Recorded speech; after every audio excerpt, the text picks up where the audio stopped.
따라서 성실, 꿈을 이루는 재료. 여러분은 어려서 꿈이 무엇이었습니까? 저는 어려서 군인이 되는 것이 꿈이었습니다. 육군사관학교를 졸업하고 장교가 되어 조국의 산하를 지키고 통일조국의 앞장서는 장군이 되리라, 그런 꿈이 있었습니다. 그런데 자라면서 시력이 나빠져서 군인의 꿈을 접게 되었습니다. 물론 눈이 좋아도 공부를 못했기 때문에 사관학교를 못 갔을 겁니다. 군인의 꿈이 좌절되면서 정치가가 되려고 꿈을 키웠습니다. 김대중 전 대통령이 야당 후보로 대통령에 나와 연설할 때, 고대에서 연설할 때 그곳에 달려가서 군중들 속에 섞여서 연설을 듣던 때가 새롭습니다. 김영삼 대통령이 23일간 단식을 할 때 마음속으로 그를 성원하며 마음을 졸였던 젊은 날이 있습니다. 우리나라 최연소 국회의원이 누군지 아시죠? 김영삼 대통령이 25세 국회의원이 됐습니다. 그래서 저도 25이면 국회의원이 되리라 꿈을 꿨는데 25이 되었을 때 국회의원 가방 못지도 못했습니다. 그래서 정당에 가입하리라 생각을 하고 동아제약에 다니면서 방송통신대학교를 공부하고 있었는데 방송통신대학교 2학년 1학기 시험을 마치는 날이 8월 11일이었습니다. 그래서 이제 마포에 있는 신민당사에 입당하려고 갔습니다. 그런데 그날 YH 사건이 일어났습니다. YH 무역노조가 신민당사에 전부 들어가 농성을 하다가 경찰이 해산하려고 쳐들어오니까 김경숙이라고 하는 여공이 떨어져서 죽었습니다. 그 일로 마포당사가 전부 경찰이 쏴서 밖에 있는 사람이 아무도 들어갈 수 없게 되었습니다. 그래서 저는 좌절을 맛보고 심장병을 얻게 되었습니다. 그래서 시름시름 앓다가 그 다음 해에 신학을 하게 되었습니다. 그래서 저는 하나님을 꺾기도의 창시자라고 생각합니다. 하나님은 우리를 때로 꺾으십니다. 여러분들은 어떻게 꺾이셨습니까? 신학을 공부하면서 학창시절 젊은 날 불성실했던 것이 그렇게 후회가 돼서 이제 우리 딸들이 초등학교 다닐 때 집안에 가훈을 정해오라고 말했을 때 시편 37편 3절에 성실로 음식을 삼자 하는 것을 우리 집안의 가훈으로 정했습니다. 성실은 정성스럽고 참되어 거짓이 없음이라는 뜻입니다. 히브리어로는 타민이라고 말하고 복수형이 되면 투임인데 복수형의 뜻은 진리가 됩니다. 계속 성실을 쌓아나가면 진리에 이를 수 있다는 아주 깊은 뜻을 담고 있습니다. 영어로는 sincere이라고 말하는데 저 sign이라고 하는 앞에 말은 전치사로 무엇 없이 이런 뜻이고 저 soul이라고 하는 말은 밀랍이라고 하는 뜻입니다. 저 그래서 합치면 그 뜻이 뭐냐면 without wax, 밀초로 때우지 않았다, 그런 뜻이랍니다. 저게 무슨 뜻이냐 하면 고대 그리스의 조각이 발달했는데 부자가 조각가에게 조각을 의뢰합니다. 그럼 큰 돌로 조각을 만들어서 납품할 때에 그 발송장에 거기에다가 without wax라고 써서 도장을 찍게 되어 있습니다. 그 큰 조각을 만들었는데 귀퉁이 하나가 돌이 떨어졌다고 그걸 다 없앨 수가 없으니까 그걸 몰래 밀초로 깜쪽같이 떼워 놓습니다. 그러나 오랜 세월이 가게 되면 그 밀랍이 떨어지면서 귀퉁이 돌이 떨어지니까 그런 일이 자주 발생하면서 without wax, 그래서 밀초로 때우지 않았다, 그런 확인증을 사인해서 보내는 관습이 있었던 것입니다. 성실은 이와 같이 정직하고 순수한 것이요 겉과 속이 같고 시종이 여일하다, 거짓과 속임수도 없는 것이라는 뜻을 가지고 있습니다. 한자어를 한번 파자해 보면 이 정성성자는 말씀 언변에 이룰 성자로 되어 있습니다. 말한 것을 반드시 지키고 이루어 열매를 맺게 되는 것, 이것을 성실이라고 한다고 해설할 수가 있습니다. 하나님 앞에서나 사람 앞에서 한 번 약속한 것은 해가 되더라도 지키고 불이익이 되더라도 지키고 그 말과 마음의 다짐을 이루기 위하여 변함없이 노력하는 것을 성실이라고 합니다. 저는 자라면서 과거에 성실하지 못했던 것을 뉘우치고 음식을 먹듯이 성실하기 위해 노력했습니다. 성실이라는 말은 경우에 따라 여러 변형의 말로 나타납니다. 나라에 성실한 것을 충성, 부모에 성실한 것을 효도, 친구에 성실한 것을 우정, 사업에 성실한 것을 신용, 자신에게 성실한 것을 진실, 빈자에게 성실한 것을 긍휼, 상관에게 성실한 것을 복종, 농부가 성실한 것을 인내, 학생이 성실한 것을 공부에 최선을 다하는 것이라고 한다면 하나님께 성실한 것을 믿음이라고 할 수 있을 것입니다. 사랑하는 형제 자매 여러분, 성실은 인생을 성공으로 이끄는 끈, 꿈을 이루는 재료입니다. 성실로 음식을 삶고 주 안에서 꿈을 이루게 되시기를 예수님의 이름으로 축원합니다. 따라서 성실은 절대적 신앙에서 나옵니다.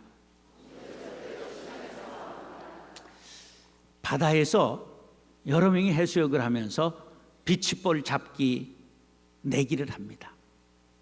그런데 비치볼 앞에 가면 비치볼이 가만히 있습니까? 떠밀려 자꾸만 앞으로 갑니까? 떠밀려서 나가죠. 왜 그래요? 뿌리가 없기 때문에 그렇습니다.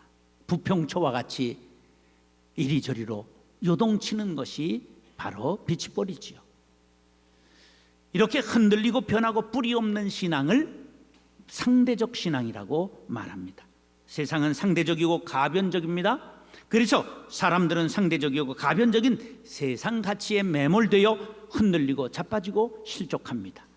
그래서 시편 기자가 우리에게 이런 당부를 하고 있습니다. 1절, 2절 시작.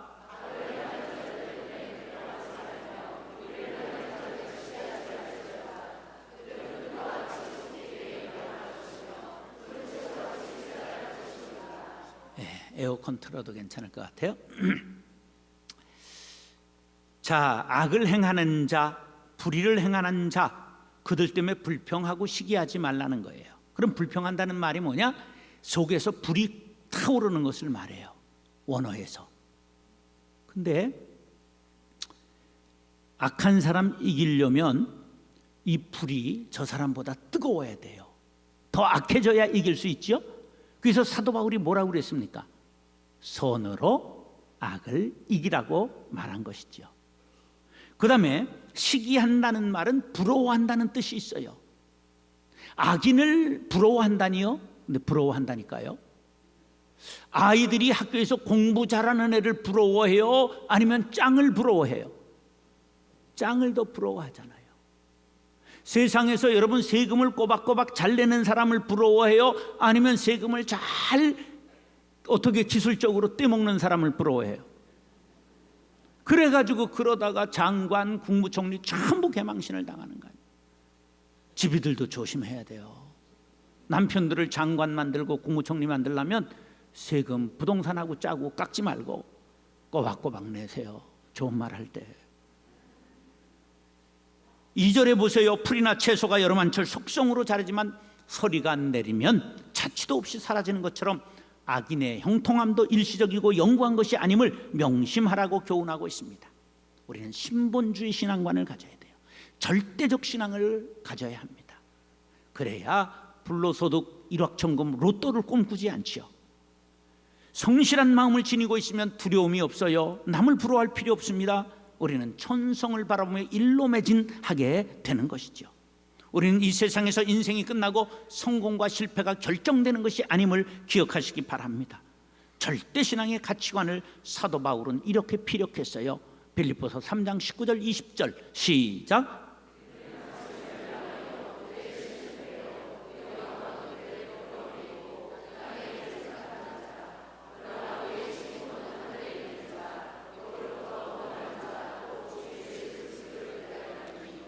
상대적 신앙을 가진 세상 사람들은 배를 채우기 위해서 살고 땅의 일만 생각합니다. 그런데 우리의 시민권은 하늘에 있는지라 우린 영원한 하늘나라를 바라보고 달려간다는 거예요. 그럼 무슨 뜻입니까? 심판하실 예수 그리스도를 기다린다. 그러므로 절대적인 신앙을 그날까지 유지하라는 것입니다. 요즘 세상은 성실을 잃어버렸습니다. 그 사조가 교회까지도 들어왔어요. 속성과 한탕주의가 되었습니다. 이럴수록 흔들리지 않는 하나님의 나라를 바라보고 성경 말씀을 따라 살아가는 절대적 신앙을 가져야 합니다. 고린도전서 15장 58절 시작.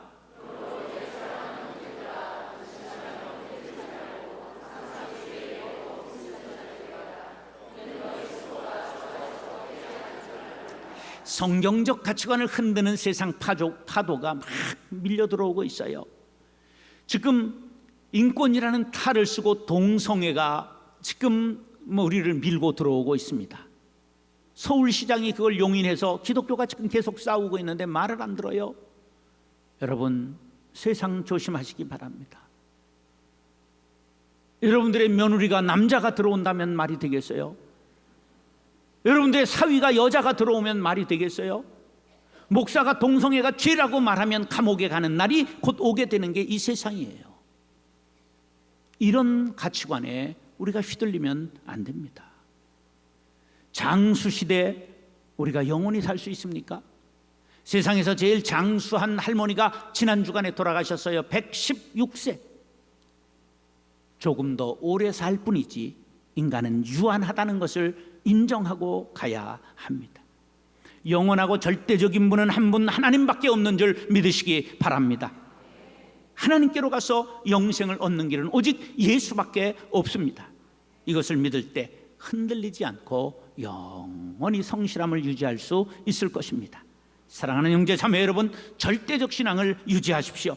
흔들리지 않고 하늘나라를 향해 전진하는 성실한 하나님의 자녀들이 될 수 있기를 예수님의 이름으로 축원합니다. 따라서 성실이 습관이 되어야 합니다.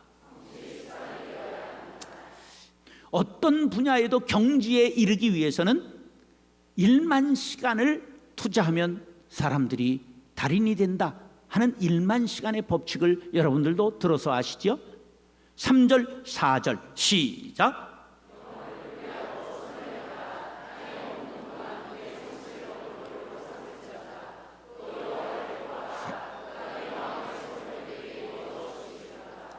성실도 연습하면 습관이 되고 성실의 달인이 될 수 있는 것이죠. 여기에 보면 여호와를 의뢰하고 선을 행하라 그랬는데, 의뢰한다는 게 하나님에게 매달리라 그런 뜻이에요. 하나님과 하나가 되라는 것입니다. 우리가 선을 행하기 위해서는 우리는 할 수 없어요. 하나님께 매달릴 때 하나님의 선하심이 우리를 통해 나타난다는 사실을 믿으시기 바랍니다. 하나님은 변함이 없으세요. 우리는 작심삼일이죠. 그리고 우리는 조속간에 변하잖아요. 아니에요. 요새 사람들은 분분초초 변해요. 그래가지고 여자의 마음은 갈대와 같이 항상 변하는, 이러니까 또 여자들이 바람 그래가지고 남자는 바람같이 변한다, 이렇게 노래를 하는 거죠. 믿지 못하고 늘 흔들리는 인간, 이 성실한 마음의 습관을 갖기 위해서는 하나님의 마음, 그에게 매달려 갖게 되어야 하는 것이죠. 성실한 마음은 맡은 일에 집중하고 끈기 있게 매달리는 태도를 낳게 되고, 그러면 작은 성실을 맛보게 되고 계속 전진할 때 성실이 내 성품이 되고 습관이 될 줄로 믿습니다. 프로야구 선수 중에 제일 먼저 400호 홈런 친 사람이 누구죠? 어떻게 이승엽을 그래 여자들이 잘 알아. 예, 이승엽 선수. 근데 목소리가 앵앵앵앵 하잖아요. 얼굴도 순하게 생겼어요. 그런데 타석에만 들어서면 사자가 되는 거예요. 그런데 그 선배 양준혁이가 쓴 글에 보니까 3일 동안 내리 안타를 못 치고 홈런을 못 친 이승엽이 숙소에 들어와 밤중에 혼자 배트를 가지고 나가서 훈련을 하는데 1시간 하고 들어오는 게 아니라 새벽 3시, 4시까지 혼자 연습을 한다는 거예요. 그 좋은 타격의 폼이 몸에 익을 때까지 다시 훈련을 하고 들어와 그 다음날 홈런을 깐다는 거죠. 이렇게 성실한 선수라면 올해 39인데 이승엽은 나는 한 2년 더 할 것 같다 그랬는데, 이 선배 양준혁의 말로는 45세까지도 승엽이는 넉넉하다고 말했습니다. 그의 연습과 훈련이 완전히 몸에 붙어 홈런왕이 된 것이지요. 이와 같이 성실도 습관이 되어야 꿈을 이룰 수 있고 신앙의 승리를 거둘 수가 있습니다. 새벽기도, 주일 성수, 11조, 전도, 봉사, 성경 공부, 친교의 습관이 신앙을 강하고 빛나게 만드는 것입니다. 아이젠하워라고 미국의 34대 대통령이 있습니다. 이분은 텍사스주 변두리의 농촌에서 태어났는데 7남매의 막내로 아주 가난한 빈농의 아들로 태어나서 자기 집안의 형편으로는 대학을 갈 수 없다는 걸 어렸을 때부터 알고 국비로 대학을 갈 수 있는 데를 찾았더니 웨스트 포인트 육군사관학교가 4년을 국비로 전부 가르쳐 주는 거예요. 열심히 공부해서 수재들이 가는 웨스트 포인트를 졸업하고 그가 소령까지 무난하게 진급을 했습니다. 근데 소령까지 간 후에 중령이 되는데 진급이 안 돼가지고 10년을 기다렸습니다. 그럼 옷을 벗어야 되잖아요. 주변에서 야 빨리 벗어라, 빨리 나와라 그랬지만 그는 맡은 일을 성실하게 했습니다. 장군 하나가 그것을 주목하여 보고 중령에 진급을 시키고 드디어 2차 세계대전이 일어났을 때는 장군으로 미국 유럽 사령관이 돼서 나아가 전쟁하고 유럽 연합군 최고 사령관이 되고 노르망디 상륙작전을 성공으로 완수하고 전쟁이 끝난 후에 미 육군 참모총장, 나토 사령관, 그 다음에 34대 대통령이 되었던 것입니다. 하나님께서 성실한 사람을 높여주십니다. 왜냐? 하나님이 성실하시기 때문입니다.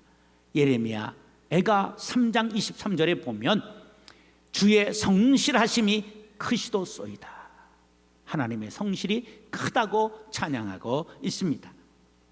성실하심이 크신 하나님은 성실한 사람을 높이도록 사용하십니다. 갈렙은 모세를 도와 성실하게 일했습니다. 그 다음에 여호수아를 도와서 성실하게 일했습니다. 그랬더니 하나님께서 건강과 장수와 평안의 복을 주셨고 가나안 곧 영원한 생명에 이르는 영생의 복을 주셨다고 여호수아 14장 7절 9절에 이렇게 말씀합니다. 시작.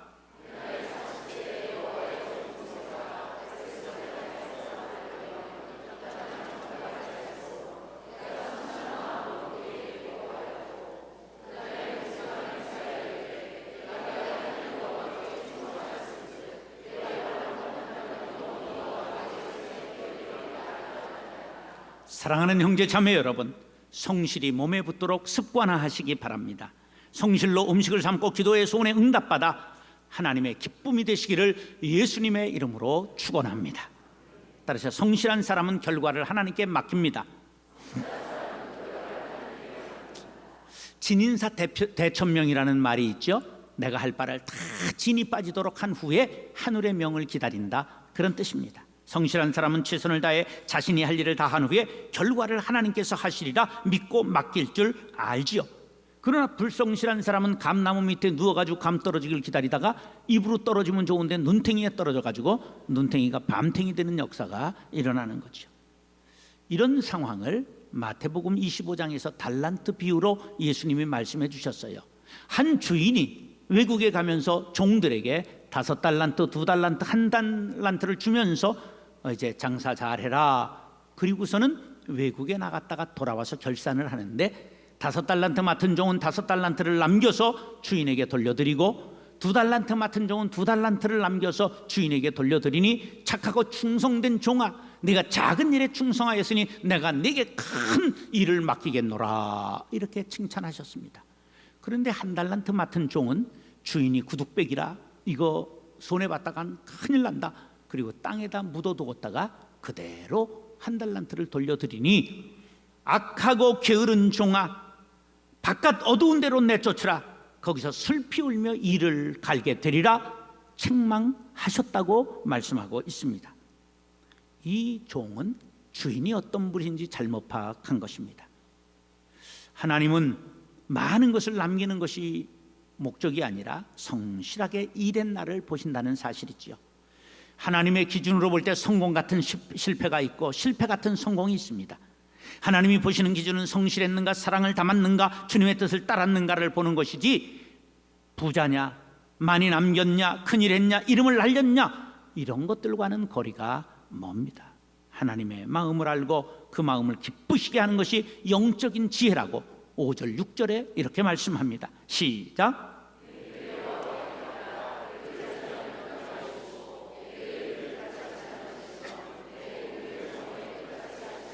너의 길을 하나님께 맡기라. 그러니까 아무것도 하지 않고 하나님께 맡기라는 게 아니고요, 내 일을 최선을 다해 다한 후에 결과를 하나님께 맡기라는 것입니다. 이 맡긴다는 말은 갈랄이라는 히브리어도 돌을 굴려 보내다, 돌을 굴리는 것까지 누가 해야 돼요? 내가 하고 그 결과는 주님께서 하시리라, 기다리는 것을 뜻합니다. 그리하면 하나님께서 이루어 주시는데, 6절에 보니까 얼마나 큰 것, 은혜로운 것으로 주시느냐, 정오의 빛과 같이 하시리로다 했는데, 정오의 빛이라는 건 중천의 해가 높이 떴을 때 가장 강력한 빛을 발하는 것 같이 큰 영광을 덧입혀 주시겠다는 뜻입니다. 자, 중천의 태양이 떠 있으면 그림자가 없어요. 아침에 태양은 그림자가 뒤에 드리우고 석양의 그림자도 동일하지만 중천에 뜬 태양은 완벽한 복을 말씀하고 있는 것입니다. 그러므로 신앙훈련 중에 성실하게 자신의 일을 다한 후에 나머지는 하나님께 맡기는 훈련이 가장 중요합니다. 우리 교회 목회 철학 중에 성령의 인도함을 받는 교회, 그런 게 있습니다. 성령의 인도하심을 받는 교회. 이게 뜻을 해자면 인본적인 것을 없애자는 거예요. 하나님의 인도함을 받자는 거예요. 또 하나는 자기적인 것 하지 말라는 거예요. 조작하는 거 안 된다는 거예요. 이 선거 때가 되면 부목사님들이 이럽니다. 목사님, 누굴 밀까요? 그럼 내가 돌을 밀어라. 이 사람을 누구를 밀고 누구를 내 좋아하는 사람 키우고 이러면 분란이 일어나는 거예요. 그러니까 우리가 매년 선거를 해도 교회가 평안한 것은 목사가 조작하지 않기 때문에 그렇습니다. 우리는 내가 할 일을 성실하게 다한 후에 결과는 하나님께 맡기는 공동체가 되어야 될 줄로 믿습니다. 사람은 언젠가 결산받을 날이 와요. 임기가 마칠 때, 연말이든 정년이든 인생의 마지막이든 그날에 주님 앞에 서서 한 달란트 받은 종과 같이 수치를 당하면 안 됩니다. 착하고 충성된 종이라 칭찬받을 수 있게 되기를 간절히 바랍니다. 불성실한 사람은 변명해요. 가장 못난 사람이 변명하는 사람이요, 가장 못난 변명이 시간이 없어서라는 변명입니다. 불성실한 사람은 후회하지요. 제일 어리석은 사람이 후회하는 사람이요, 후회하는 바보가 되지 않기 위해서 최선을 다해 인생을 불태우고 젊음을 불태우고 자신의 능력을 다 사용해야 합니다. 게으름을 피우는 것은 인생을 낭비하는 것입니다. 불성실한 사람의 가장 큰 그 잘못은 책임을 전가하는 것입니다. 한 달란트 맡은 종은 주인에게 책임을 전가했잖아요. 주인이 무서운 사람이라 내가 하지 않았다는 거예요. 성실한 사람은 최선을 다할 줄 알고 책임을 질 줄 압니다. 변명하지 않습니다. 후회하지 않습니다. 왜? 초능을 아꼈으며 최선을 다했기 때문입니다. 하나님은 이런 사람 주목하시고 때가 되면 높여주신다고 시편 78편 70절에서 72절 시작.